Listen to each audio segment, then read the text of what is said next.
Carl saw a mermaid. He took off his jacket, covered her with it, leaned down to listen to her heartbeat. He picked her up, carried her home on his shoulder, and placed her in the bathtub. He turned on the shower to keep her tail wet. The mermaid opened her eyes and stared at him. She reached out, trying to hypnotize him, but Carl simply shook her hand as a greeting. Noticing her injured tail, he opened the medicine cabinet. Startled, she flinched and moved away. Carl gently held her tail to reassure her and bandaged the wound. The mermaid then grabbed a duck and bit into it. Carl brought her food and taught her how to use a fork. She speared a piece of meat, smelled it, put it in her mouth. She nodded and seemed to let her guard down. Lula. Mon nom. Lula. The mermaid started coughing violently. Carl rushed over, held her hand, and took her to an aquarium. She thrashed her tail against the water, dove in, and swam among the fish.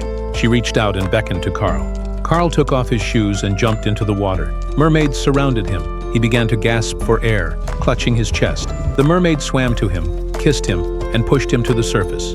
Carl put the mermaid in his car and drove home, but a doctor discovered scales and blue liquid on the ground. The doctor captured the mermaid and took her to the lab to collect blood samples.